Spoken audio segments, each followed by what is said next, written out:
Yes. So, okay, students. So last time what we have done, I think we have completed our chapter, right? Isn't it? Okay. So do you have any doubt in that? Please let me know. In that chapter, if you have any doubt, you can ask me. Otherwise we will start our second chapter. Please speak fast.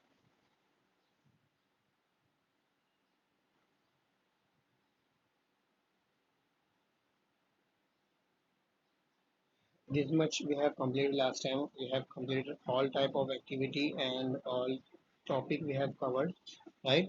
And I think these two topic are remaining, but these are the example of what acid oxidation reaction, right now, corrosion and acidity.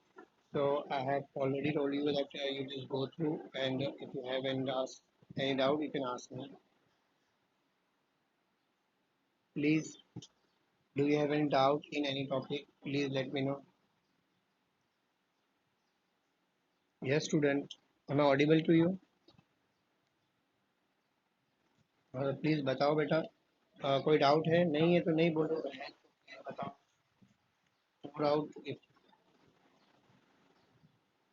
Sorry, आपकी आवाज cut गई बेटा। First chapter पे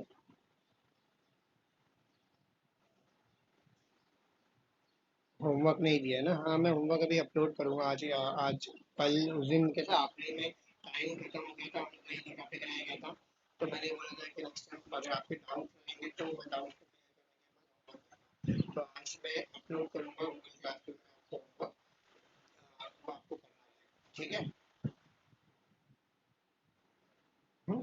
about this, do you know what is corrosion and what is density? बेटा corrosion क्या होता है मैं आपको थोड़ा सा बता देता हूँ, फिर स्टार्ट कर देता हूँ चैप्टर सेकंड चैप्टर। corrosion क्या होता है? corrosion is example of oxidation reaction only. corrosion मतलब डिग्रेड होना, मेटल का डिग्रेड होना। There is a difference between corrosion and rusting. बहुत से बच्चे ऐसे होते हैं कि इन दोनों में मिक्सअप कर डालते हैं, उनको लगता है कि rusting and corrosion is same, S right ना? बट ऐसा नहीं है। Rusting is example of corrosion और टाइप ऑफ corrosion, राइट ना? Isn't it? तो कोरोजन जो है, कोई भी मेटल अगर डिग्रेड होगा तो उसको बोलेंगे कोरोजन। बट रस्टिंग क्या होता है? रस्टिंग ऑलवेज जो होती है जंग लगने को बोलती है, मतलब नॉर्मली वो किसकी होती है? आयरन को जंग लगता है ना, तो आयरन की रस्टिंग होती है बेटा, है ना? और वही कोई दूसरा मेटल अगर, जैसे एग्जांपल सिल्वर जो है हम लोग रखे रखे जो है ब्लैकिश हो जाता है, तो ये ब्लैक हुआ, ये कोरोजन के अंडर में आएगा। कॉपर रखे रखे ग्रीनिश हो जाता है, ग्रीनिश ब्लैक ब्लैक हो जाता है समथिंग, वो भी। तो वो क्यों हो रहा है? वो भी क्या है? वो एक कोरोजन के अंडर में आएगा। नाउ क्यों हुआ समझो एग्जांपल। आयरन का रस्टिंग क्यों हो रहा है? तो आयरन जो है वो रस्ट या कोरोड क्यों हो रहा है, खराब क्यों हो रहा है?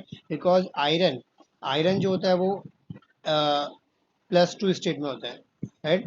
आयरन अपना इलेक्ट्रॉन लूज करेगा, और लूज करके क्या बनेगा? Fe+3 बनेगा। यहाँ पर क्या हो गया? ऑक्सीडेशन रिएक्शन, है ना? मैं आपको बोला था पॉजिटिव चार्ज अगर बढ़ता है, किसी का ऑक्सीडेशन नंबर बढ़ता है, इसका मतलब ऑक्सीडेशन हो रहा है। याद है? बताया था आपको मैंने, इजन इट? हाँ, फिर इसके बाद ये पानी के अंदर जो ऑक्सीजन होता है उससे रिएक्ट कर जाता है, और रिएक्ट करके हम लोग को Fe2O3 देता है, और ये फॉर्मूला है जो रस्टिंग का फॉर्मूला है। तो इसका मतलब ये प्रोसेस जो हुआ, पहला स्टेप वो भी ऑक्सीडेशन हुआ, सेकंड स्टेप भी वो क्या होगा? ऑक्सीडेशन। इसका मतलब rusting of iron is example of oxidation, isn't it? समझा? सल्फर, तो सल्फर का in presence of sulphur, sorry, silver, silver का in presence of sulphur, sulphur atmosphere में, तो सल्फर से रिएक्ट करके वो क्या करेगा? वो क्या बन जाता है? AgS बन जाएगा। क्या बनता है? AgS। और यहाँ पर भी ऑक्सीडेशन हुआ, Ag जीरो स्टेट में था, मतलब Ag अभी प्लस वन में आ गया। कितने में आ गया? +1 स्टेट में आ गया। समझा हम लोग? तो यहाँ पर जीरो स्टेट में था और +1 में आया, मतलब ऑक्सीजन नंबर बन गया, इसका मतलब इसका क्या हो गया? ऑक्सीडेशन हो गया। समझा हम लोग? यस और नो? AgS क्या है? ये ब्लैक कलर का होता है। AgS एक सिल्वर सल्फाइड का नाम, क्या है इसका? Silver sulphide. तो सिल्वर सल्फाइड जो है हमारा, ये क्या है? ब्लैकिश कलर का होता है, इसीलिए जब सिल्वर जो है सल्फर एटमॉस्फेयर में ज़्यादा है तो सिल्वर क्या हो जाएगा? ब्लैक कलर का हो जाएगा। समझा हम लोग? उस पर कोटिंग हो जाती है AgS की, इजन इट? और ये सब प्रोसेस को हम लोग क्या बोलेंगे, कोरोजन, डिग्रेडेशन ऑफ या destruction of what metal due to atmosphere, due to some condition, right ना, such process are called as corrosion, isn't it? समझा बेटा? एंड रेंसिडिटी, रेंसिडिटी क्या होती है, हमने देखा होगा बाहर अगर हम लोग दुकान पे अगर कुछ खाएंगे तो वहाँ पे तेल अगर तल रहे तेल, तो तेल में जब वो लोग चीज़ डालते हैं तो बबल्स बहुत आते हैं कंपैरेटिवली हमारे घर के अंदर। घर में हम लोग डालेंगे तो बबल्स कम आएंगे, बट वो लोग अगर कोई चीज़ डालते हैं तो बबल्स बहुत आते हैं। और खासकर जो अगर बासी तेल रहेगा तो उसमें बबल्स तो बहुत ज़्यादा आते हैं। तो यानी यहाँ पे बबल्स क्यों आ रहे हैं, क्योंकि ऑक्सीजन गैस रिवॉल्व हो गई है, इवॉल्व हो रही है, यहाँ से निकल रही है। क्यों ऑक्सीजन निकल रही, बिकॉज उसमें पहले ही ये जो ऑयल है उसका ऑक्सीडेशन रिएक्शन हुआ है ना। ये ऑयल है उसका इसीलिए वो ऑयल में अगर हम खाना तलेंगे, कोई भी चीज़ तलेंगे, तो वो उसके टेस्ट जो है खराब लगता है, अलग लगता है, अजीब लगता है। तो वही बात है। तो ऑयल का ऑक्सीडेशन होने के प्रोसेस को हम लोग बोलते हैं रेंसिडिटी। अगर ऑयल का ऑक्सीडेशन होता है और उसमें जब तलेंगे, उसको गर्म करेंगे, तो चौथ आता है, तो वो जो प्रोसेस उसको हम लोग बोलेंगे रेंसिडिटी। समझा हम लोग? समझा? ओके बेटा। तो we have completed for chapter number 1, right. मैंने आपको बोला था डाउट निकाल के लाने, बिकॉज आपने डाउट नहीं निकाला, इसका मतलब आपको सब क्लियर है, अच्छे से समझाया हूँ मैंने, राइट। अभी मैं आज शाम में आपको अभी after means after 7 o'clock I would be free, तो at that time I will upload what your homework in Google classroom. आपको होमवर्क गूगल क्लासरूम का लिंक भेज दिया है, जिसने ज्वाइन नहीं किया प्लीज़ ज्वाइन करो। और उसमें आपको होमवर्क दिया जाएगा, वो आपको कंप्लीट करना है नेक्स्ट लेक्चर से पहले, राइट ना। और वो वहीं पे चेक होगा गूगल क्लासरूम में ही, जब मैं फ्री हो जाऊंगा मैं आप वहाँ पे जाकर अपलोड करूँगे, तो वहीं पे मैं आपका आंसर ठीक है, जो भी आपने किया, ठीक है ना। होमवर्क क्या रहेगा, यही क्वेश्चन जो दिए हैं आपको उसको सॉल्व करना रहेगा, नथिंग एल्स, राइट ना। जो क्वेश्चन एक्सरसाइज में है और इंटेक्स क्वेश्चन है ना, ये क्वेश्चन वही आपको बस सॉल्व करना रहेगा। और मैं आपको ये बोलूँगा कि आप ट्राई करें ये पहले खुद से सॉल्व करने की। मैंने अगर आपको समझाया हूँ अच्छे तरीके से तो आपको खुद से आ जाएगा। और अगर नहीं आता फिर आप रेफरेंस बुक यानी नोट्स वगैरह का यूज़ करके सॉल्व करने की कोशिश करें। और उससे भी अगर आपको नहीं आ रहा तो उसके बाद मेरे को अगली बार लेके आए, अगली बार जब लेक्चर रहेगा तो आप मेरे को डाउट लेके आए, मैं आपका डाउट क्लियर करूँगा, ठीक है बेटा। Now, now we will move towards our next chapter, chapter number 2. Uh, the name of the chapter is what? Acid, base and salt. क्या चैप्टर का नाम है? Acid, base and salt. ठीक है बेटा। Now what we are going to study in this chapter, क्या पढ़ने वाले हम लोग, तो what we will discuss about what is acid, what is base, and what are the properties of acid, what is the property of base, what is the property of salt, how they react with other things, different things, right? Different things से लोग किस तरह react करते हैं, acid when react with base, what will happen, right? Right? ऐसे ही when acid react with what metal oxide, what will happen, right? When base react with metal oxide, what will happen? When acid react with metal, what will happen? These type of reaction only what we will do in this reaction, in this chapter. Understood, बेटा? समझा? Okay. Let's start our chapter, right? तो हम लोग को यहाँ पर इस chapter में ज़्यादा कुछ नहीं है, अगर आप देखेंगे तो इस चैप्टर में हम लोग को मोस्टली जो दिया हुआ है वही सब जो अभी मैं बोला वो सब यहाँ पे लिखा हुआ है। यहाँ पर एक्टिविटीज़ है, हम लोग को अलग अलग एक्टिविटीज़ दी हुई है, तो वो एक्टिविटीज़ हमको करना है। तो एक्टिविटी नंबर 1 2.1 जो है वो हम लोग करेंगे, ठीक है। 2.1 क्या है देखो, अगर आप रीड करेंगे तो देखो जरा क्या दिया हुआ है, क्या दिया हुआ है हम लोग को डिफरेंट डिफरेंट थिंग लेबोरेटरी से लेना है।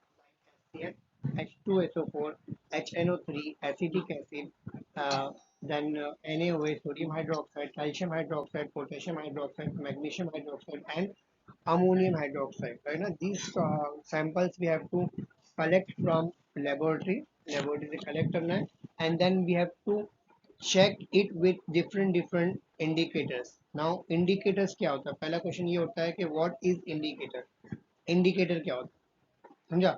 इंडिकेटर वो चीज़ जो हम लोग को इंडिकेट करती है कोई भी रिएक्शन के बारे में, कि रिएक्शन हो रही है कि नहीं, कोई प्रोसेस या टाइट्रेशन, कोई प्रोसेस या कोई रिएक्शन की अगर मैं बात कर रहा हूँ, तो वो रिएक्शन अगर हो रही है या नहीं हो रही है हम लोग को पता कैसे चलेगा? तो हम लोग उसको पता करने के लिए हम लोग क्या करते हैं, इंडिकेटर्स का यूज करते हैं। नाम से मालूम इंडिकेट करने वाला, इंडिकेटर का नाम से मालूम पड़ रहा है, the substance which indicate the thing. कोई भी थिंग, कोई भी चीज हो रही है तो उसको इंडिकेट कर रहा है तो उसको हम लोग क्या बोलेंगे? हाँ है ना? Now here there are many type of indicators which are which are used in laboratory, but in that we will use only four, right now: litmus paper, litmus sorry red litmus paper, blue litmus paper, phenolphthalein paper and methyl orange paper. These four indicator we will use, right now. इसके अलावा आप कोई और indicator use नहीं करेंगे। वैसे और भी है, मिथिलीन ब्लू होता है, उसके बाद अगर आप देखेंगे तो पीएच पेपर होता है। There are many more, many there are many. White litmus paper नहीं होता बेटा, रेड होता है, ब्लू होता है, व्हाइट तो मैंने कहा। टर्मरिक होता है, टर्मरिक पेपर होता है, पीएच पेपर होता है, pH paper is methylene blue होता है, मिथाइल ऑरेंज या मिथिलीन ब्लू होता है, methyl methyl orange methylene red होता है, वो भी एक इंडिकेटर है। And there are many, list अगर निकाल दी जाऊंगा तो बहुत सारे हैं, तो उसमें से आपको चार एक ही बारे में पूछा है कि उनका रिएक्शन क्या होगा acid और base के साथ। ठीक है, तो उसके लिए मैंने एक थोड़ा सा नोट्स बनाया हो तो वो आपको इजी हो। तो यहाँ पर मैं क्या करता हूँ, वो नोट्स को ओपन कर लेता हूँ, इजी फॉर्मेट।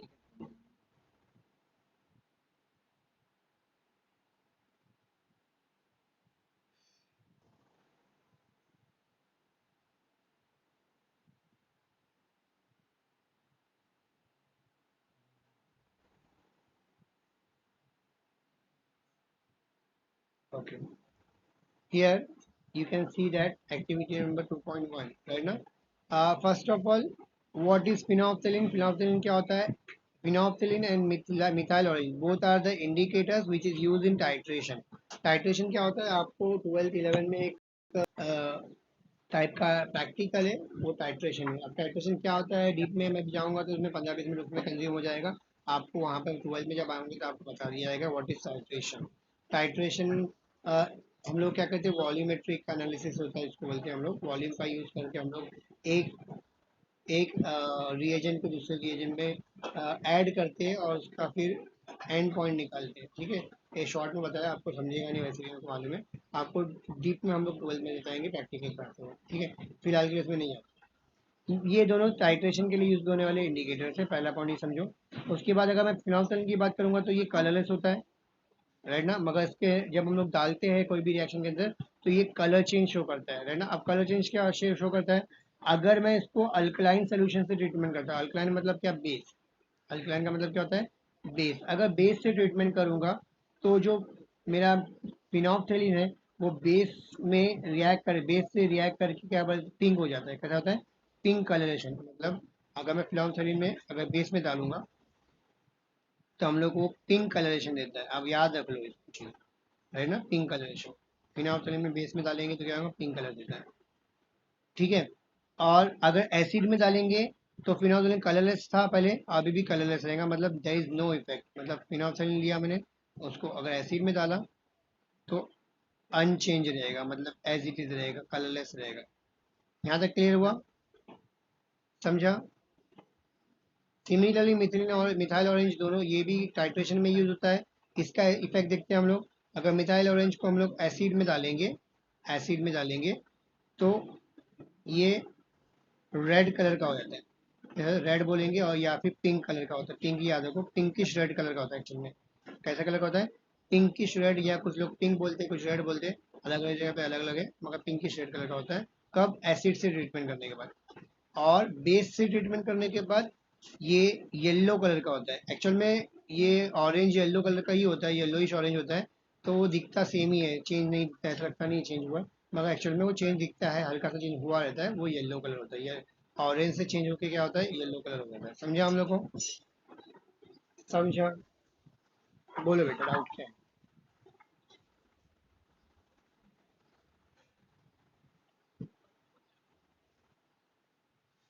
इंडिकेटर का मतलब ही ये बेटा, वो इंडिकेट करता है, उसका उसकी प्रॉपर्टी है कि वो इंडिकेट करता है कोई चीज़, मतलब क्या एग्जांपल ऐसे बोलेंगे हम लोग कि उसका, अब जैसे कि एग्जांपल हम लोग आगे भी देखने वाले हैं कि जैसे कि normally all factory indicator second activity number 2.2 में देखेंगे। ऑल फैक्ट्री इंडिकेटर्स जैसे अनियन है, क्लो है, वेनिला है, ये सब भी इंडिकेटर्स है। अब मैं इंडिकेटर है क्या, मतलब क्या वो लोग कुछ ना कुछ अलग प्रॉपर्टी शो करते हैं। अभी एग्जांपल अगर मैं अनियन की बात करूंगा, अनियन को अगर मैं बेस में डालता हूँ, किसमें डालता हूँ, अनियन को बेस में डालता हूँ, तो अनियन का बेस में डाला ना, तो अनियन का जो स्मेल है वो गायब हो जाएगा। अनियन का स्मेल हमको मालूम है अलग आता है, एकदम डिफरेंट अलग आता है। मगर उसको बेस के अंदर रखूंगा या बेस के अंदर डालूंगा ना मैं, तो अनियन का जो स्मेल है वो गायब हो गया। तो ये क्या दिखा रहा है, ये इंडिकेट कर रहा है कि ये चीज़, मैं जो चीज़ डाला, अगर मैं कोई चीज़ दिया और बोलेगा कि भाई पता करो ये बेस है कि नहीं, पता करो, तो मैं क्या करूँगा, सिंपल अनियन डालूंगा, अनियन का स्मेल चेंज हो गया, इसका मतलब मेरे को मालूम पड़ गया ये बेस है। तो इंडिकेटर मतलब वो चीज़ है जो कोई ना कोई चीज़, मतलब आप उसके अंदर चेंजेस आते हैं, चाहे स्मेल में चेंज हो गया, चाहे कलर में चेंज हो गया, चेंजेस आते हैं। तो वो चेंजेस आने को हम लोग बोलेंगे, और हो सकता है कि उसके अंदर वो रिएक्शन करता होगा। मगर फिनोल्फिनीन की रिएक्शन यहाँ पर आपको कोई बुक में नहीं दी मिलेगी, क्योंकि फिनोल्फिनीन का स्ट्रक्चर बहुत बड़ा होता है बेटा। एक कॉम्प्लेक्स मॉलिक्यूल है, ये कौन सा मॉलिक्यूल है, कॉम्प्लेक्स मॉलिक्यूल। और कॉम्प्लेक्स मॉलिक्यूल रिएक्शन हमारे सिलेबस में नहीं होती, कोई भी हायर डिग्री में भी नहीं होती। आपको 15 में थोड़े बहुत कॉम्प्लेक्स मॉलिक्यूल की रिएक्शन मिलती है, बट मगर थोड़ी बहुत मिलती है, ज़्यादा कॉम्प्लेक्स मॉलिक्यूल की नहीं मिलती। समझा हम लोग को? समझा? तो यहाँ पे आपको मैं रिएक्शन करके नहीं दिखा सकता, क्योंकि ये रिएक्शन कहीं पर भी अवेलेबल है। ओके, और कोई डाउट ना? हम लोग करना क्या है, तो हमको वन बाय वन, एक मैंने वॉच ग्लास लिया, वॉच ग्लास में different different thing one by one लूँगा, और उसमें क्या करूँगा देखूंगा। पहला क्या करूँगा, इसमें रेड लिटमस डालूंगा। क्या लूँगा, जब हम लोग एच सी एल, अगर मैं पहले लिया, for example H C L लिया और उसमें रेड लिटमस डालूंगा, तो एच सी एल क्या एसिड ना, तो क्या होगा, रेड लिटमस समझो, अच्छा याद रखना, लिटमस का नहीं बताया, तो उसमें का बताया। लिटमस का क्या होता है, रेड लिटमस जो है एसिड में क्या होगा, रेड लिटमस वैसी के वैसे रहेगा। मगर क्या होगा, बेस में अगर रेड लिक्विड बेस में डालेंगे, एनओएच में डाला मैंने, तो क्या हो जाएगा, वो ब्लू हो जाएगा। क्या हो जाएगा, ब्लू। ये याद रखना, ये प्रॉपर्टी। अगर बेस में डालेंगे तो ब्लू हो जाता है, एसिड में डालेंगे तो क्या होता है, वो ऐसे ही रहता है। वैसे ब्लू लिटमस जो है, एसिड में डालेंगे तो रेड हो जाता है, एसिड में डालेंगे तो रेड हो जाता है, और बेस में डालेंगे तो, बेस में डालकर डालूंगा उसको, बेस में डालूंगा ब्लू लिटमस को, तो वो एज इट इज रहेगा, अनचेंज रहेगा, वैसे ही रहेगा, ब्लू ही रहेगा। समझा हम लोग को? अरे हाँ है ना? यहाँ तक क्लियर हुआ, सबकी प्रॉपर्टी मालूम पड़ी, ये चारों की। हाँ, अब वन बाय वन करना है हम लोग को। यहाँ पर अगर हम लोग देखेंगे, वन बाय वन देखते हैं हम लोग। अगर मैं एच सी एल को मैं एक साथ कराता हूँ, H C L, H two S O four, H N O three, acidic acid है ना, ये चारों की चारों क्या है, एसिड है। चारों की चारों क्या है, एसिड है।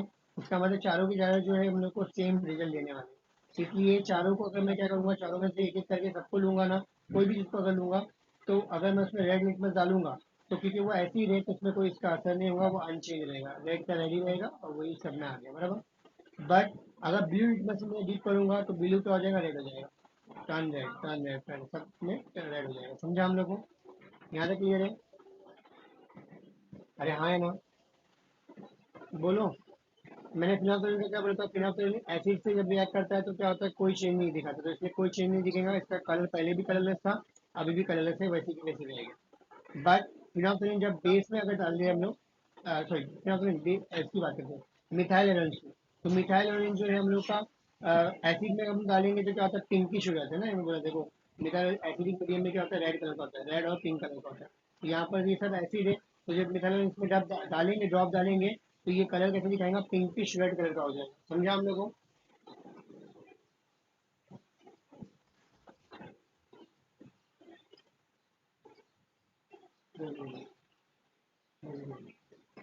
ओके। सिमिलरली अगर आप देखेंगे इसका बेस की बात करते हैं, सॉरी बेस यहाँ से स्टार्ट होगा, base N A O H, A O H, C A O H twice, N G O H twice, ये पांच जो है सोडियम हाइड्रोक्साइड से लेकर अमोनियम हाइड्रोक्साइड सब बेस है। अब बेस की बात करेंगे तो बेस का उल्टा होगा। यहाँ पर रेड जो होता है बेस में अगर डालेंगे तो ब्लू हो जाता है। तो रेड लिटमस जैसे ही हम लोग बेस में डालेंगे, ये सारे बेस में डालेंगे, तो आपको उसमें ब्लू कलरेशन दिखेगा, रेड लिटमस जो है ब्लू कलर का हो जाएगा, वही आपको सब में मिलेगा।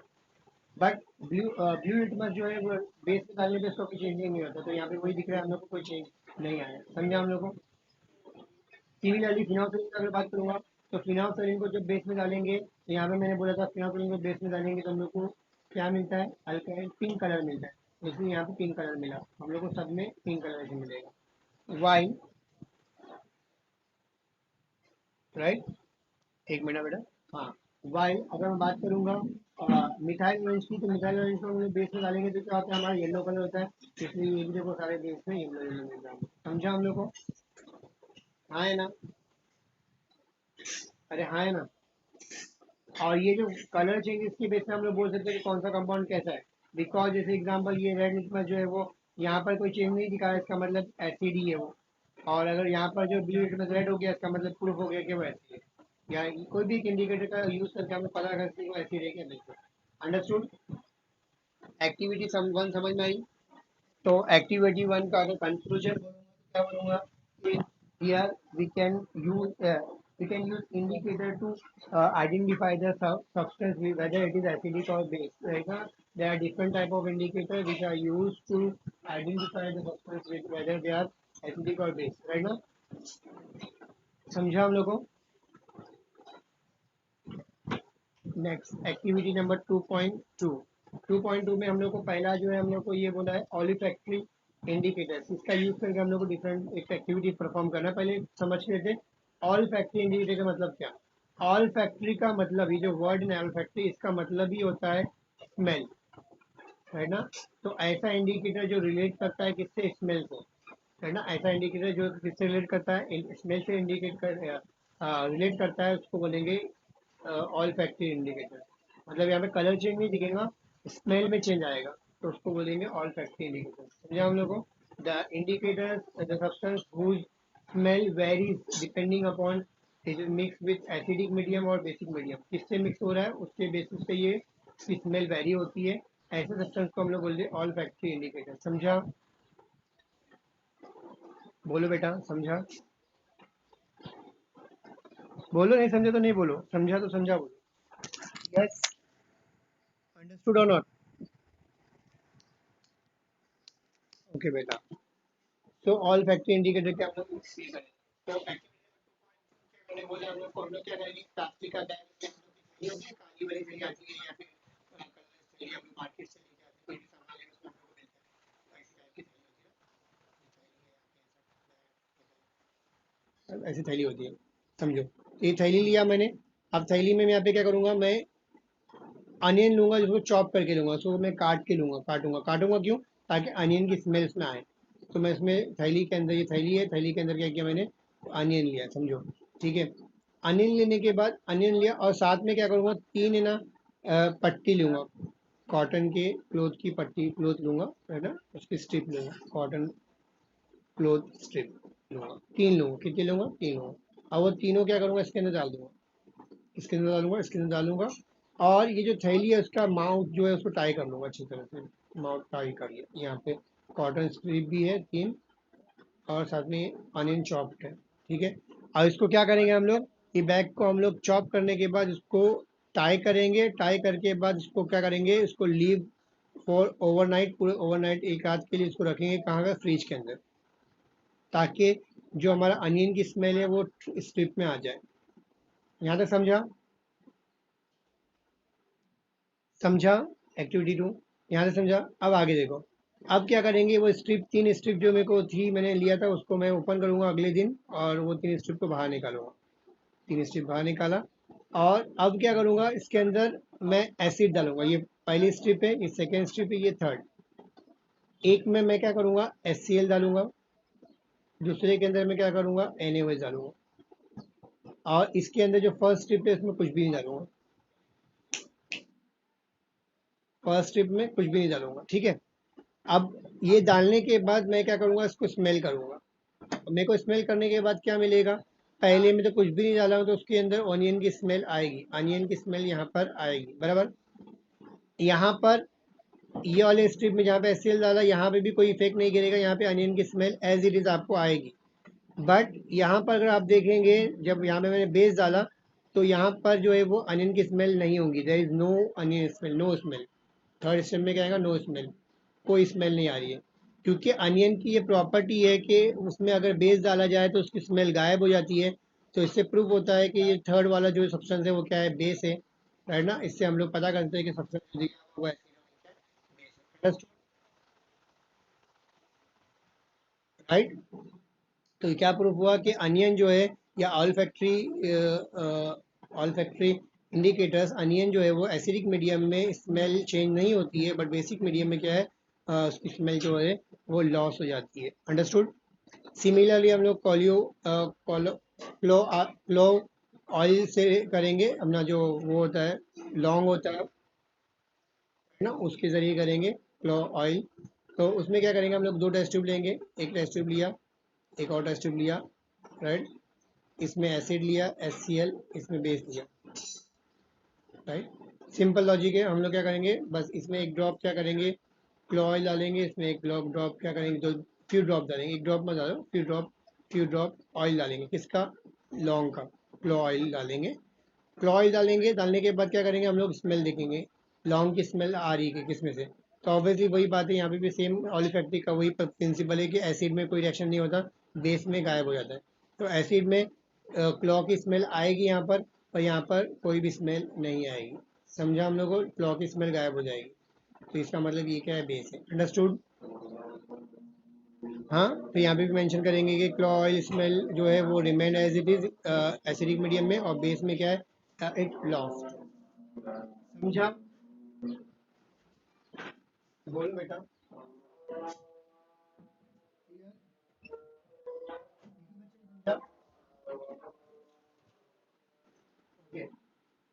नेक्स्ट,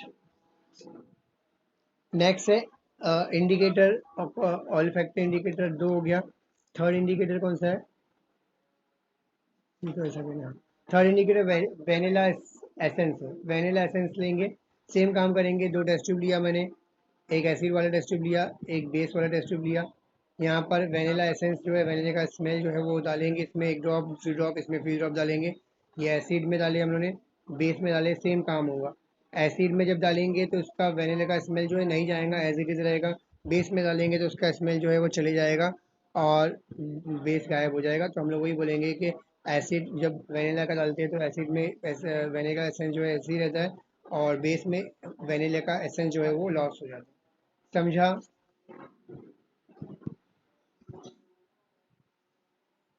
ओके, नाउ एक मिनट, हाँ ठीक है, नेक्स्ट टॉपिक पे जाते हैं हम लोग। मैं पीपीटी खोलता हूँ।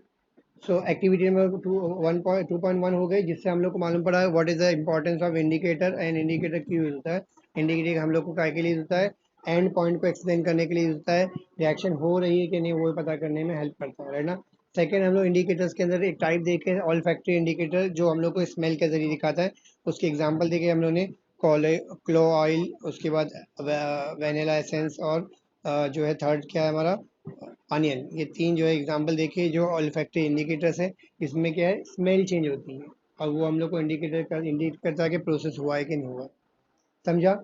नाउ एक्टिविटी नंबर 2.3, राइट ना। How the acid and base react with metal, metal से किस तरह से रिएक्ट करता है वो देखेंगे। तो ये कैसे करेंगे, बहुत बहुत ईजी है बेटा। हम लोग क्या करें, एक मिनट मैं इसकी पीपीटी बनाऊंगा।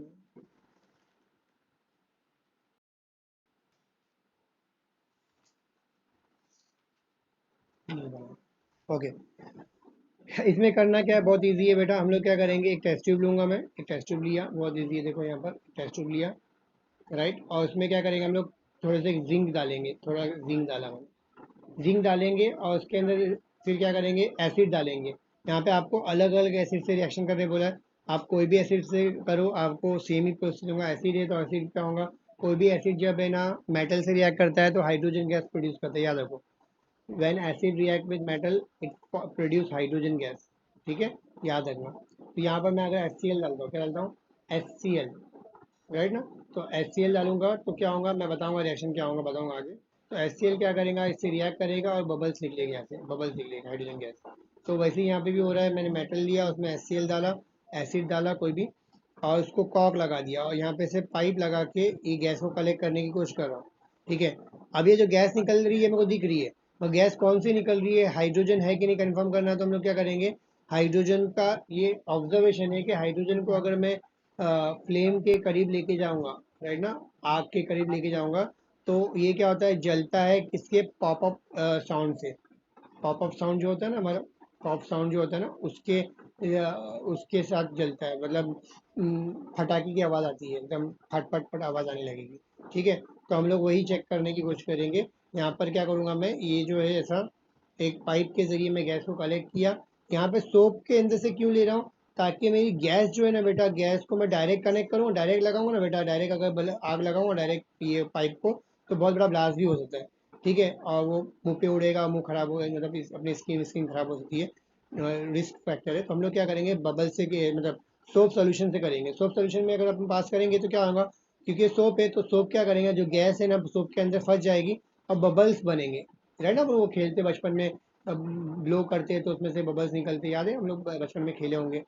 यस और नो, यस और नो। हाँ, तो वैसे बबल्स निकलना स्टार्ट होंगे, तो बबल्स निकले तो एक कोई भी बबल पे अगर मैं आग लगाऊंगा तो उसमें पॉप साउंड आएगा ना, पॉप साउंड की आवाज़ सुनाई देगी हम लोग को। तो वहाँ पे रिस्क नहीं है। अगर डायरेक्ट इसके पाइप के सामने अगर आग लगाऊंगा तो वो क्या होगा, फट जाएगा ना, क्योंकि बहुत सारी गैस एक साथ आ रही थी। समझ में आया हम लोग को। तो वही हम लोग चेक करेंगे। तो हम लोग जब यहाँ पे जब हम पास करेंगे और ये बबल इसके पास लेके आएंगे, बबल के पास आग ना, तो पॉप साउंड आएगा और इसका मतलब ये गैस जो है वो क्या है, हाइड्रोजन गैस है। अब इसकी रिएक्शन करते होता क्या है, तो जिंक जब HCl से रिएक्शन करेगा तो क्या बनेगा, जिंक जो है पॉजिटिव है, वो Cl के पास जाएगा, and what I will get, ZnCl। Zinc की वैलेंसी +2 है, इसकी वैलेंसी -1 है, तो इसको बैलेंस करेंगे तो ZnCl2 हो जाएगा। ये 2 हो गया तो इसलिए यहाँ पे 2 लगा दिया। हाइड्रोजन जो 2 है वो कौन से फॉर्म में निकलेगा, H2 के फॉर्म में। समझा हम लोग को, समझा, रिस्पॉन्स करो बेटा। So from this reaction, yeah, from this activity, we can say that when acid react with metal, it forms hydrogen gas, पहला point, and it forms salt. क्या बनाता है? When acid react with metals, it forms salt and hydrogen gas. समझा? कोई doubt यहाँ तक है? बोलो बेटा, कोई डाउट है?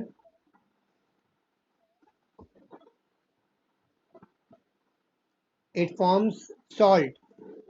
सॉल्ट, हाँ, हमेशा सॉल्ट बनेगा ही, फिक्स है, एक सॉल्ट बनेगा, फिक्स है। आप कोई भी गैस, हाइड्रोजन एसिड कोई भी रिएक्ट करो, एग्जांपल मैं HNO3 रिएक्ट करता हूँ, है ना, HNO3 यूज़ कर दिया, या फिर H2SO4 यूज़ करते हैं ना, फेवरेट वाला, उसमें जिंक डाल दिए, तो जिंक डालोगे तो क्या होंगे, जिंक जाएगा सल्फेट के पास, ZnSO4 बन जाएगा। ये क्या है, सल्फेट सॉल्ट है, प्लस H2 गैस क्या हो गई, रिलीज होगी। तो हाइड्रोजन गैस हमेशा फिक्स निकलेगी, और साथ में क्या निकल रहा है आपका, सॉल्ट निकल रहा है। समझा, समझा।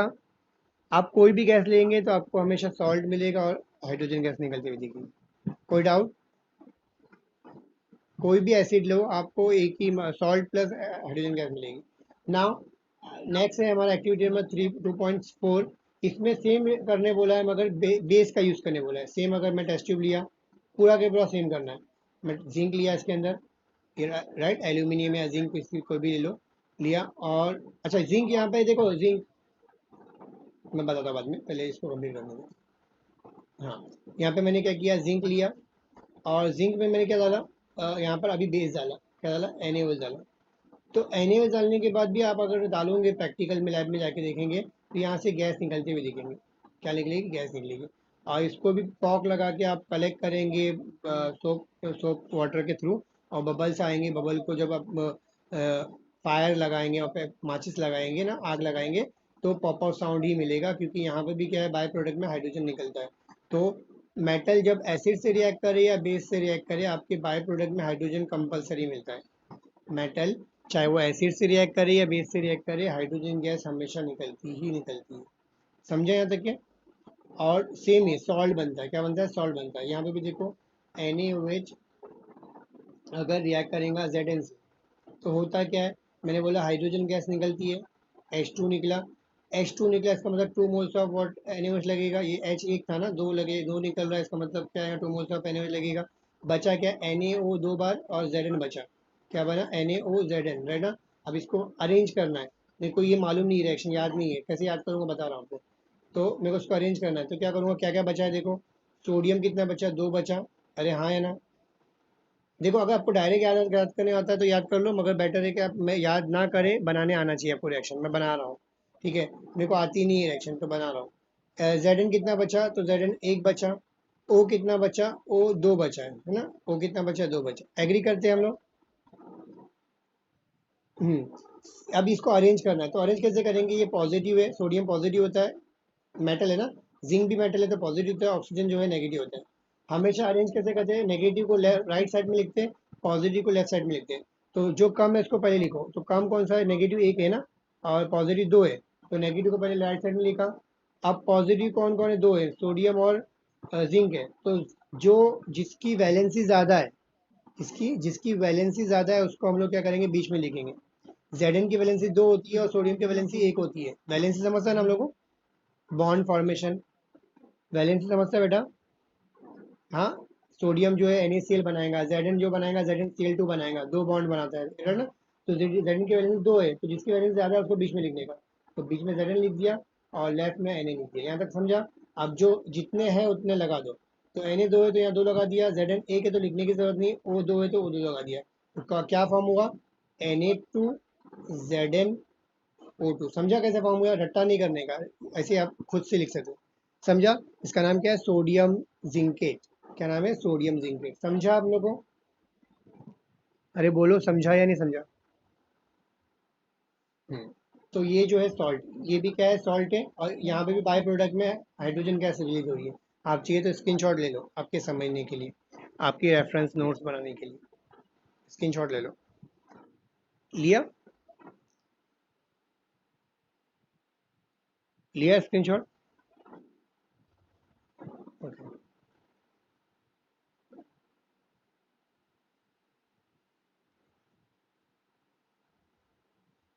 ओके। सो यहाँ पे भी कंक्लूजन क्या हुआ कि बेस को अगर मेटल से रिएक्ट करोगे तो आपको क्या होगा? सॉल्ट एंड हाइड्रोजन गैस मिलेगी। मतलब ये कॉमन है किसी के लिए भी, एसिड के लिए भी और बेस के लिए। मेटल जब एसिड से हो या और बेस से रिएक्ट करे, किसी से भी रिएक्ट करेंगे तो आपको सॉल्ट मिलेगा प्लस हाइड्रोजन गैस। समझा ये कंक्लूजन?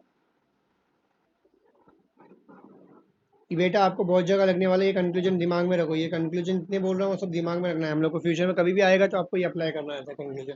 क्या कंक्लूड किया मैंने?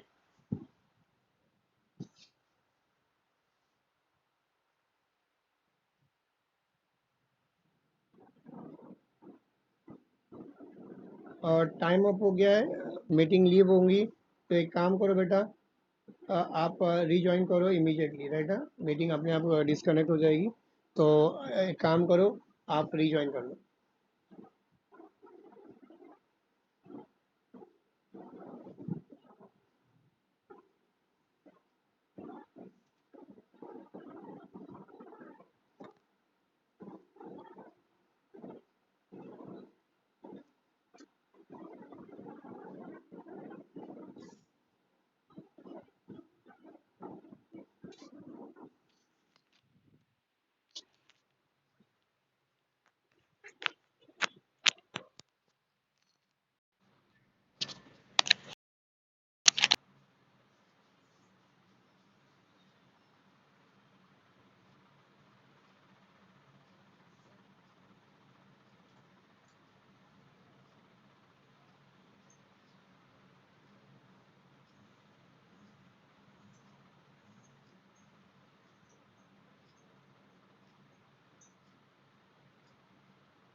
ठीक है।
समझ में हम लोग को एसिड से मेटल एसिड से रिएक्ट करे या बेस से रिएक्ट करे, एक चीज कंफर्म है कि हम लोग को सॉल्ट बनेगा और सॉल्ट गैस क्या बनेगा, हाइड्रोजन गैस रिलीज होगी।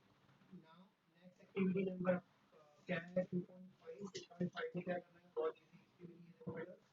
क्या बोला है, we have to take two test tube label A और B करना है हम लोग को, राइट। दो टेस्ट ट्यूब लिया मैंने, ये दिखाता हूँ, एक टेस्ट ट्यूब लिया, राइट, और एक B, राइट। इसमें क्या लिया, पहले टेस्ट ट्यूब में बोला है सोडियम कार्बोनेट लेने बोला है, राइट। मैं काम करता हूँ, ये बुक पसंद हुआ बेटर रहेगा, तो नहीं है तो और बेटर है।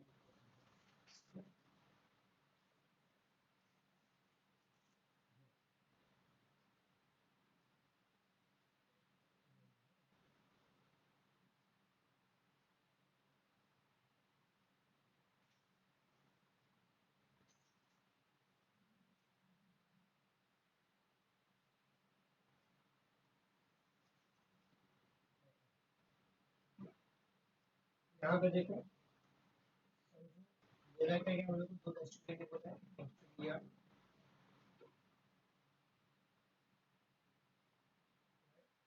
दूसरा टेस्ट ट्यूब लिया,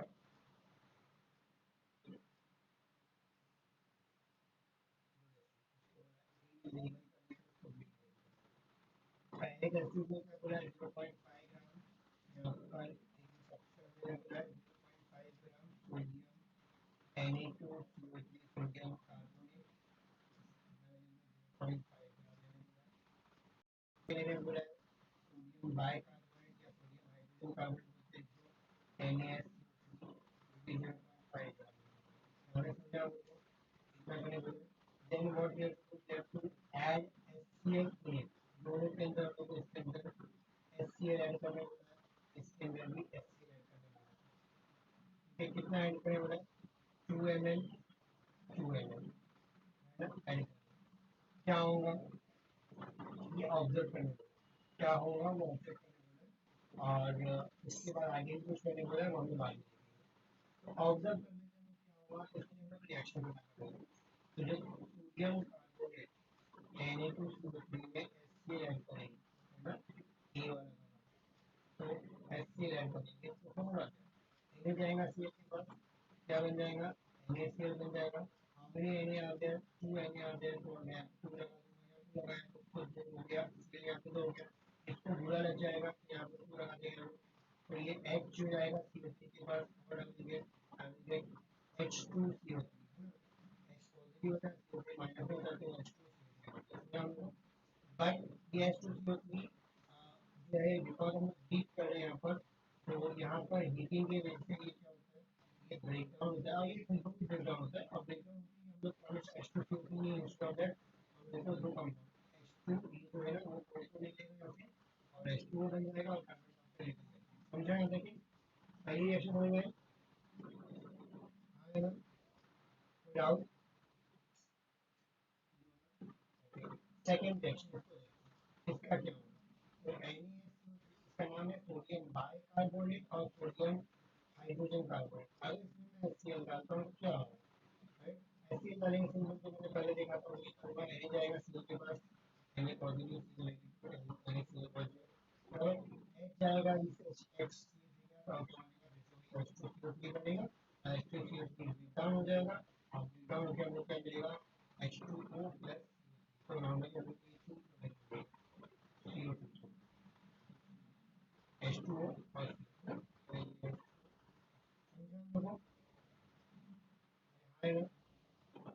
तो दोनों में एक चीज कॉमन दिख रही है, क्या दिख रही है, दोनों के अंदर दो चीजें कॉमन है, होता ही क्या होता है, क्या दिखा हम लोग को, क्या दिखा बोलो, हम लोग को पानी हमेशा बनता है, वाटर हमेशा फॉर्म होता है, और साथ में क्या है, कार्बन डाइऑक्साइड गैस क्या होती है, रिलीज होती है।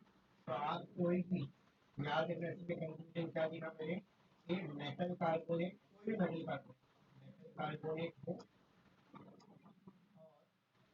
मेटल बाइकार्बोनेट या मेटल हाइड्रोजन कार्बोनेट, कोई भी अगर है ना, अगर आप उसको एसिड से रिएक्ट करते हैं, इससे रिएक्ट करते कोई भी एसिड से रिएक्ट करते हैं, तो you will get a salt, salt मिलेगा, सॉल्ट है, ये क्या है, सॉल्ट है,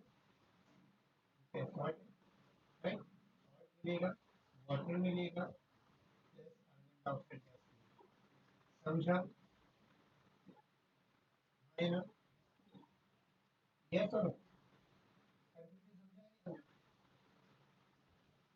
क्या मैंने बोला, कोई भी मेटल कार्बोनेट, कोई भी मेटल हाइड्रोजन हाइड्रोजन कार्बोनेट इसको कोई भी एसिड से रिएक्ट करेंगे, you get a salt, water and carbon dioxide. आप फ्यूचर में कभी भी आपको रिएक्शन आती है मेटल कार्बोनेट की आती है, हाइड्रोजन कार्बोनेट की आती है, आपको ब्लाइंडली लिखना है।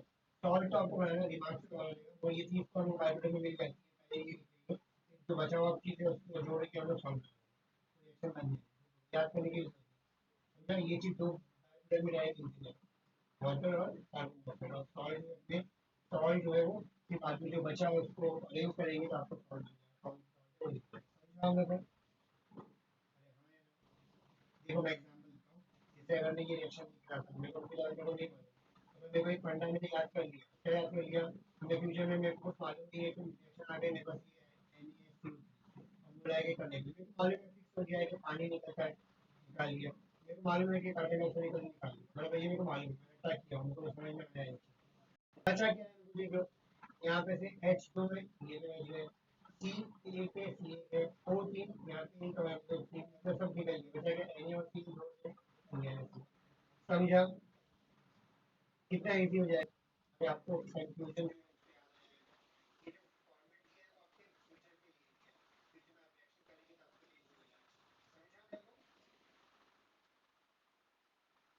बेटा, समझा? अच्छा इससे पहले एक चीज बोलना भूल गया, जिंक एल्यूमिनियम ये सब मेटल को हम एम्फोटेरिक मेटल बोलते हैं।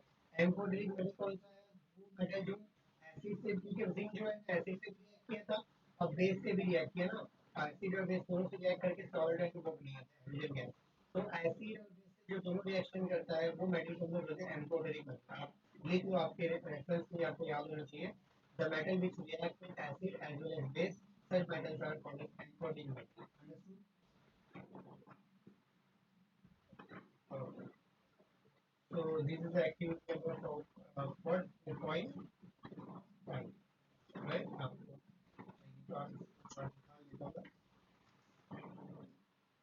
amphoteric metal, the metal will react with acid as well as base.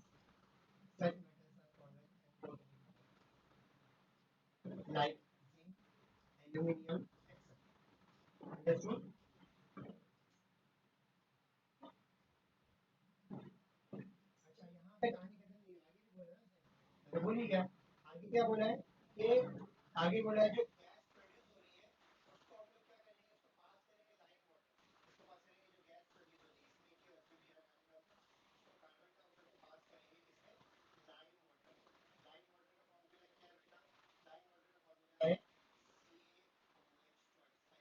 का फॉर्मूला क्या है बेटा, लाइम वाटर का फॉर्मूला है CaOH ट्वाइस, लाइम वाटर और पानी में डिसॉल्व करेंगे तो लाइम वाटर, या इक्वेशन पानी में डिसॉल्व करेंगे लाइम वाटर। समझा आप लोग? अरे हाँ, बोलो हाँ, अब समझो बात।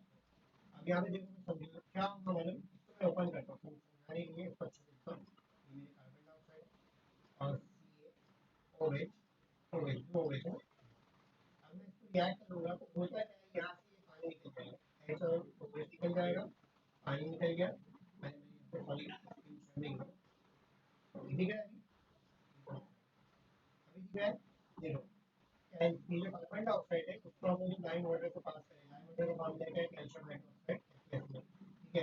तो उसको मैं रिएक्शन करके दिखा रहा हूँ, कार्बन डाइऑक्साइड दिया और कैल्शियम हाइड्रोक्साइड को ओपन किया, तो होगा क्या, ये यहाँ का H और यहाँ का OH निकल जाएगा और वाटर अलग हो जाएगा। यहाँ तक ये यहाँ तक ये हुआ, हाँ या ना? अब बचा क्या, देखो CaO जब कार्बन डाइऑक्साइड से रिएक्ट करेंगे क्या बनेगा, CaO जो है वो जो है इसको मिल गया, क्या बनेगा, CaCO3, क्या बनेगा, CaCO3 कैल्शियम कार्बोनेट, क्या बनेगा, कैल्शियम कार्बोनेट, जो चूना होता है ना, चूना वैसा होता है, तो चूने का बनता है, चूना चूना कैसा होता है, व्हाइट कलर का होता है, तो व्हाइट कलर का पिपरी मिलेगा, मिलेगा व्हाइट पिपरी मिलेगा।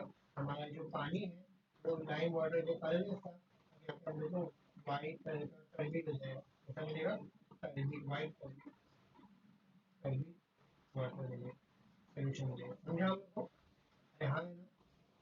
अगर व्हाइट हो गया इसका मतलब ये गैस कौन सी है, कार्बन डाइऑक्साइड, तो वो जो गैस की बनी है वो क्या है, कार्बन डाइऑक्साइड। समझा?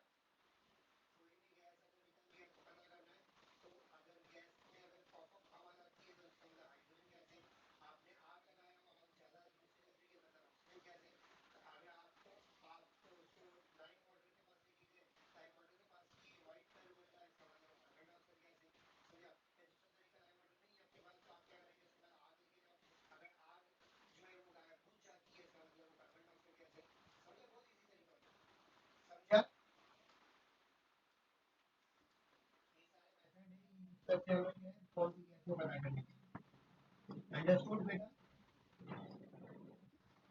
So from this reaction, what we have concluded? We have concluded that when metal carbonate or metal hydrogen carbonate react with acid, which is salt and water plus carbon dioxide, to find out whether it is carbon dioxide or another gas. So what will we do? We will find we to lime water, and on reaction with lime water, it will form a turbid solution, white color turbid solution, which indicates the formation of what calcium carbonate. How? I have already explained. Understood? आगे यहाँ पे बेटा ये जो carbon dioxide gas है जिसमें पास करेंगे तो वाइट हो जाता है, अगर एक्सेस ऑफ कार्बन डाइऑक्साइड पास करेंगे तो क्या हो जाएगा, तो वो समझो यहाँ पर मतलब कार्बन डाइऑक्साइड पास ही करते जा रहा तो ये वाइट कलर चल जाएगा, गायब हो जाएगा, वाइट कलर क्या हो जाएगा, गायब हो जाएगा। कैसे समझो, मेरे को क्या बना है, मैंने कार्बन डाइऑक्साइड पास किया, मेरा जो है ना कैल्शियम हाइड्रोक्साइड कन्वर्ट हो गया कैल्शियम कार्बोनेट में और वाटर बना दिया, यस और नो? जब यहाँ पर इन दोनों का रिएक्शन किया तो ये मिला, बराबर ना? हाँ या ना? आइए बदली कैसे वाइट हुआ था, यस और नो? बोलो। बट अगर मैं इसमें और कार्बन डाइऑक्साइड पास करते जाऊँ, और कार्बन डाइऑक्साइड पास करते जाऊँ तो क्या मिलेगा, ये इससे रिएक्ट कर जाएगा और इसमें फॉर्म कैल्शियम हाइड्रोजन कार्बोनेट, क्या बनेगा, कैल्शियम हाइड्रोजन कार्बोनेट। फॉर्मूला क्या है, HCO3 का हाइड्रोजन कार्बन देखिए और कैल्शियम का कैल्शियम हाइड्रोजन कार्बन, और सी की वैलेंस की प्लस 2 है और इसकी -1 है, इसलिए हमें 2 लगाएंगे, ये बनेगा कैल्शियम हाइड्रोजन HCO3। समझा हम लोगों को? और ये क्या है, सॉल्यूबल, हाँ बाइकार्बोनेट भी हो सकती है, very good, we can use the term calcium bicarbonate, isn't it?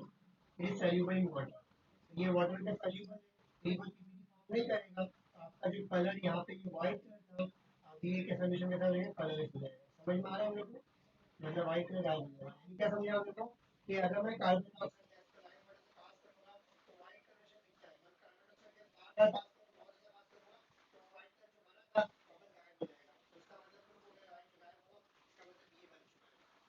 समझा? अच्छे से समझा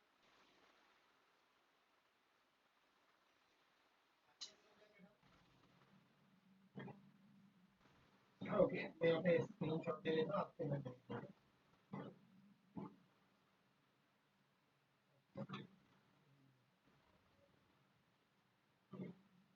now activity number 2.5 How do acid and base react with each other? अगर acid और base को अगर react करेंगे तो क्या होगा? each other एक दूसरे से react करेंगे तो क्या होगा? क्या किया है? Get to take two level of NaOH, right ना? Na1+2 and add 2 drop of phenolphthalein, मतलब एक टेस्ट ट्यूब में NaOH लेना था 2 level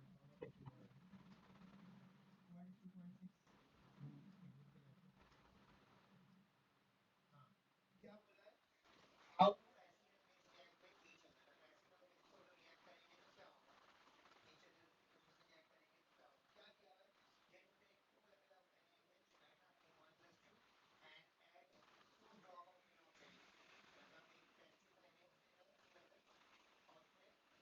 किया होगा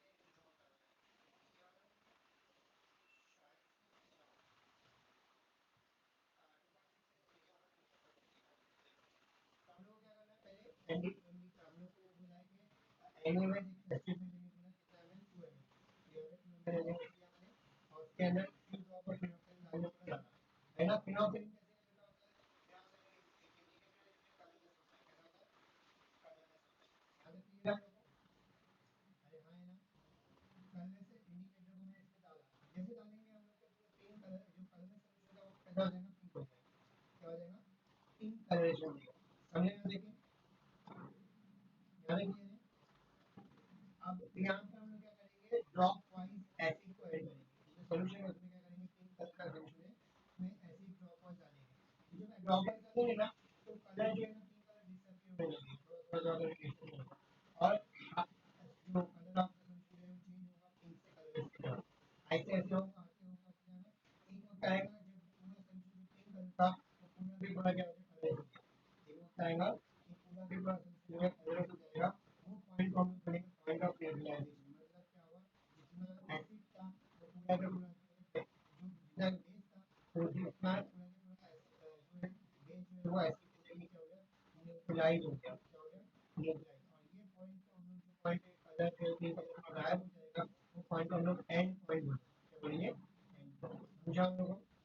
एंड पॉइंट एग्जैक्टली पूरा क्या होता है, हमने पूरा वो भी लिखने देगी ना, मैं फिलहाल यहाँ सुन लूँ कि जब आपका रिएक्शन कंप्लीट हो जाती है, रिएक्शन हो गई, हम लोग को मालूम पड़ गया, कैसे मालूम पड़ेगा, हम लोग को ये तीन कन्वर्जेशन डायरेक्ट हो गया कि यार मुझे तुमको 10.1 साइड और क्या शो करता है, रिएक्शन इक्विलिब्रियम में आ गई है, रिएक्शन कंप्लीट हो चुकी है, समझा? इसके आगे अब नहीं होने का और कन्वर्जन नहीं होगा,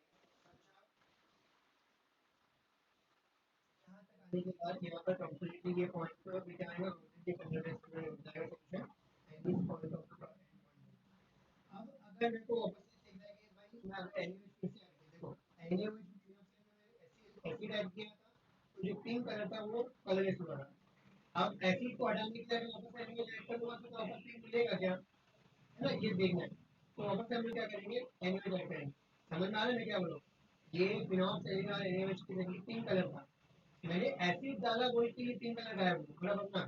तो अब अगर मैं एनीमेज डालूंगा तो क्या पिंक कलर वापस आएगा क्या, एनीमेज एसिड को खा जाएगा, तो हटा देगा ये, तो वापस पिंक कलर मिलेगा क्या, तो चेक कर लो। ये जो सोल्यूशन है उसमें वापस से एसिड थोड़ा थोड़ा करके एनीमेज डालेंगे, तो आपको क्या लिखेगा, एनीमेज डालेंगे थोड़ा थोड़ा करके, तो वापस से पिंक कलर आते रहेगा और एक बार कन्वर्ट वापस से पिंक कलर जो ये कलर का वैसे ही कलर कर आ जाएगा।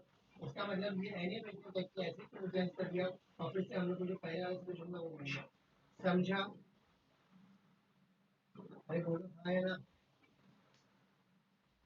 हाँ, यहाँ पे क्या सीखा हम लोगों ने, केवल NaOH यानी base reactive acid it forms salt and water. This concept shows that what uh, what neutralization reaction, यहाँ पे क्या होगी, न्यूट्रलाइज हो रही है ना। देखो NaOH को न्यूट्रलाइज कैसे, तो ऊपर से निकल रहा है, हाँ ना, न्यूट्रलाइज को गायब करना है ना, यस और नो, ये बोलो हाँ है। अगर ये पिंक कलर वापस नहीं लेता इसका मतलब यूटिलाइजेशन नहीं हो रही है, पर एसिड डालने के बाद ये पिंक कलर गायब हुआ था, वापस से मैं एनिमेट डाला तो एसिड को उससे गायब कर दिया तो वापस से पिंक कलर आ गया, इसका मतलब क्या है, इसलिए इसको न्यूट्रलाइज किया। ये एसिड प्लस बेस बन गया है, इट मींस NaCl और वाटर मींस सॉल्टेड वाटर, समझा? Activity 6.2.6। Okay, next activity number 2.7, 2.7 पे देखो हो जाएगी, ठीक है आगे। तो 2.7 क्या बताया हमको, कि मेटल के ऑक्साइड को अगर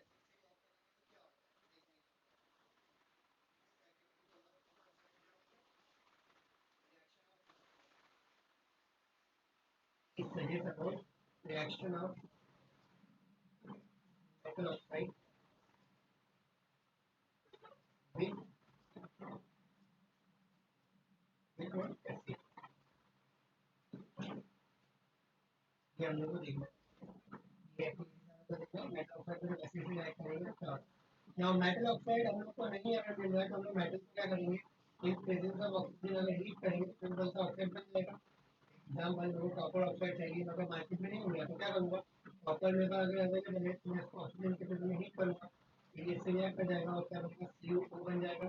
ये ऑड नंबर है तो ये टू लगा दीजिए तो नेगेटिव टू बन जाएगा, ऐसा लोग मैं आपको रास्ता बताया, इज इट? अच्छा यहाँ पर याद रखना, कभी कभार क्या होता है कि कभी कभी 100% बनता है, मगर कभी कभार ठीक से हीट नहीं हुई है, तो यहाँ पे होता क्या है, हम लोग को मिला है तो एग्जाम्पल मैंने यहाँ पर एक बीकर में कॉपर लिया था उसको हीट कर रहा हूँ, तो वो सील काला हो जाएगा, कॉपर जो है ब्लैक कलर का होता है, ये काला हो जाएगा, काला हो गया तो मैं काला दिख गया, सब काला हो गया ऐसा दिख गया तो मैं बोलूँगा भाई ऐसा मान गया, मगर कभी कभार थोड़ा सा केस में मतलब 2 या 3% जो है ये कॉपर ऐसे ही रह जाएगा, बना 100% नहीं बना, काला दिख रहा है मुझे कि पूरा पूरा कंफर्म नहीं हुआ है, 2 से 5% जो है वो ऐसे ही रह गया, तो ऐसा भी होता है। तो वैसा होगा तो क्या होगा मुझे बताऊंगा, ठीक है। फिलहाल मैं 100% का एग्जाम्पल लेके समझा, तो समझो आपके पास 100% CO है जो कि ब्लैक कलर का है, अगर मैं उसमें HCl डालूंगा तो क्या होगा, सिंपल सी बात है, सी जो है पॉजिटिव वो सीएल के पास जाएगा और क्या मिलेगा, CO बन जाएगा। CO की वैलेंसी कितनी है, +2 है, और सीएल की वैलेंसी कितनी, -1 है, हम लोग कंपाउंड कैसे बनाते हैं, उनको बैलेंस करते हैं ना, तो इसको बैलेंस करने के लिए कितना करेंगे, 2 से, कितना बनेगा, CO3, अंडरस्टूड? अरे हाँ है ना, और यहाँ पे सीएल कितने 2 है, तो इसके यहाँ पर HCl के आगे 2 लगा दिया, समझा आप लोग को, तो यहाँ पे 2 लगा दिया, समझा? तो ये जो H जो है वो तो बच जाएगा तो बनेगा H2 बन जाएगा, तो what I will get from this, CuO plus 2 sub HCl will give what CaCl2 and H2SO4. होता क्या है, जब भी आप CO लेंगे जो ब्लैक कलर का रहेगा उसको आप क्या करेंगे, इसमें HCl ऐड करोगे तो आप जब देखेंगे तो आपके टेस्ट ट्यूब में आपको दिखेगा ग्रीन कलर का फॉर्मेशन, केमिकल ग्रीन कलर दिखेगा। हालांकि ये ग्रीन दिखता नहीं है, नीचे एक दूसरी रिएक्शन बताऊंगा जिसमें आपको अच्छे से ग्रीन दिखेगा। पहले ये समझ समझो, तो HCl वाला ग्रीन सही अच्छे से दिखता नहीं है, HNO3 वाला ग्रीन अच्छे से दिखता है, तो ये ग्रीन दिखेगा आपको। ये ग्रीन कलर आया इसका मतलब क्या फॉर्म होगा, CuCl2 फॉर्म होगा। समझा? So what I conclude from this reaction, the metal oxide when reaction react with acid, it forms salt plus water. Understood? तो बोलो, अगर आपको ग्रीन कंडीशन कैसे देखना है तो आप instead of acid HNO3 nitric acid, यहाँ पे वही होगा, C जाएगा NO3 के पास और you will get what CuNO3 twice because NO3 plus 2 is C minus 1 है, तो CuNO2 twice ये ग्रीन कैसे का है, ब्लूइश ग्रीन कलर का होता है, क्या कहता है, ब्लूइश ग्रीन कलर का होता है। तो ये ब्लूइश ग्रीन कलर का हो जाएगा, ये बन जाएगा। और ये जो है यहाँ पे 2NO3 है तो यहाँ पे 2 लगा दिया, यहाँ पे 2 लगा दिया हमने, और ये 2 H O के बन जाएगा तो क्या बनेगा, H2 बन जाएगा। अगेन ये सॉल्ट बना होगा, अभी मेटल ऑक्साइड को हम लोग एसिड से लिया करेंगे तो सॉल्ट प्लस वाटर रहता है, क्या होता है, सॉल्ट प्लस वाटर। अब यहाँ भी याद रखना, अगर यहाँ पर कॉपर रहेगा, मैंने बोला 100% नहीं रहा, हमने 95% है और 5% कॉपर है, तो 5% कॉपर ये 95% है, तो आपको यहाँ पे ब्लूइश ग्रीन कलरेशन के साथ साथ टेस्ट ट्यूब में यहाँ ब्लूइश ग्रीन कलर मिलेगा, तो यहाँ पे टेस्ट ट्यूब में वेपर भी मिलेगी, और वेपर मिलेगी ब्राउन कलर के मिलेंगे, ब्राउन पेपर मिलेंगे, और ब्राउन पेपर क्या क्या शो कर रहे हैं, NO2 गैस का शो कर रहे हैं, फिर NO2 गैस निकल रही है, तो NO2 गैस निकल के बिकॉज नाइट्रेट बनने की जगह, क्योंकि ये ऑक्साइड नहीं है तो ऑक्सीजन है ही नहीं, तो NO2 ऐसे ही निकल जा रहा है, तो ऑक्सीजन से रिएक्ट नहीं कर पाती है, सामने से कॉपर। समझा हम लोग को? Conclusion same as already I have explained that is the oxide and reactive acid form salt and water. So we have completed our 2.7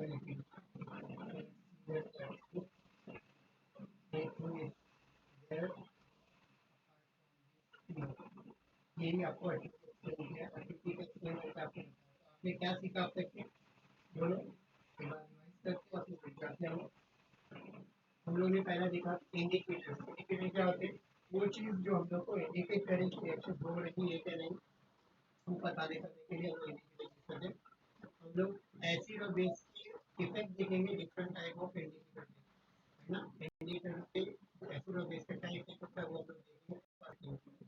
और हम लोग को मालूम पड़ा कि रेड लिटमस और ब्लू लिटमस का उपयोग करेंगे और किस तरह से इफेक्ट करके चेंज हो जाते हैं एसिड और बेस के प्रेजेंस में, या सेकेंड एक्टिविटी में हमने क्या देखा कि ऑयल इफेक्ट की इंडिकेटर क्या होते हैं और वो क्यों मिलते हैं, तो वो हम लोग को स्मेल के जरिए बताते हैं कि हाँ स्मेलिंग इंडिकेटर, तो स्मेल के जरिए बताते हैं कि चेंज हुआ है कि नहीं हुआ है, रिएक्शन हो रही है कि नहीं हो रही है, तो हम लोग को स्मेल के जरिए दिखाते हैं।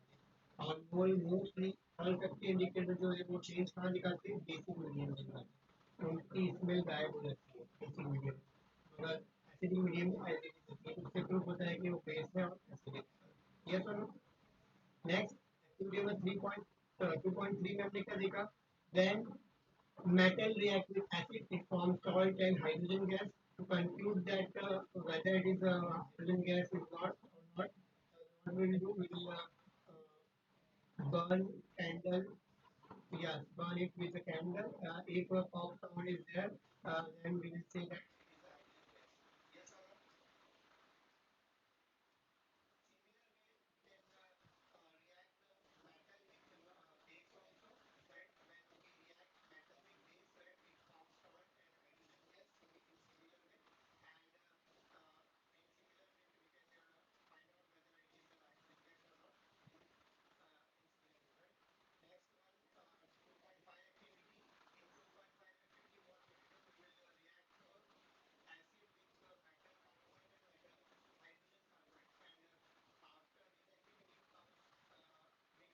metal hydrogen carbonate when react with acid,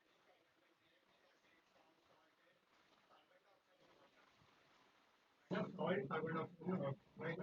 And this carbon when react with lime water, it forms calcium carbonate. white PPT is there, right? This white PPT disappear when if you pass excess of carbon dioxide. Excess of carbon dioxide pass into this white PPT will disappear. This shows that this calcium carbonate is converted into what? Calcium hydrogen carbonate or calcium bicarbonate. Understood? Very Sancha. Next one, activity number 2.6. 2.6 indicate us about acid-base reaction. Yet only we have seen about phenolphthalein and हमने देखा है तो हम लोग वापस repeat नहीं करेंगे. Here the conclusion is that when acid and base react, it forms solvent water. Acid and base react. When acid reacts with base, it forms solvent water. This suggests that the acid utilizes the base, right? Base को acid को utilize करता है completely. अगर equal amount of water लेगी, concentration equal है, तो 2 ml अगर acid लिया तो 2 ml base लगेगा उसको utilize करने में. Understood? Last वाला 2.7 क्या बोल रहा है? Metallic oxide जब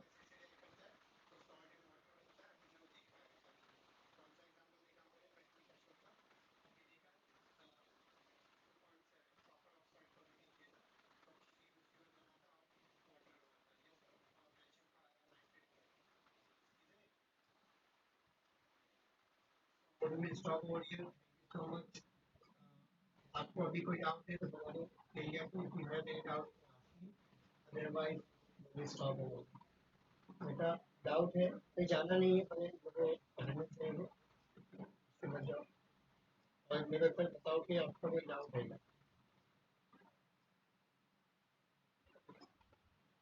नो डाउट. ओके तो आपको होमवर्क आ जाएगा क्या होमवर्क आएगा आपको मिल जाएगा राइट. होमवर्क जो है आपको ग्रुप में आ जाएगा. फिलहाल के लिए आपके लिए होमवर्क जो आएगा वो तो रहेगा ही. वो चैप्टर नंबर 1 का था.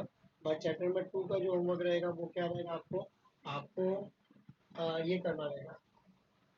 वो तो वो होमवर्क रहेगा ही मगर अभी फिलहाल आपके लिए चैप्टर नंबर 2 का होमवर्क ये है कि आपको एक्टिविटी नंबर 2.7 तक आपको क्वेश्चन करके आना है. और कोई भी डाउट रहेगा नेक्स्ट सेक्शन में आप पूछ सकते हैं. ठीक है मैडम. तो will stop over here. Thank you so much. Bye.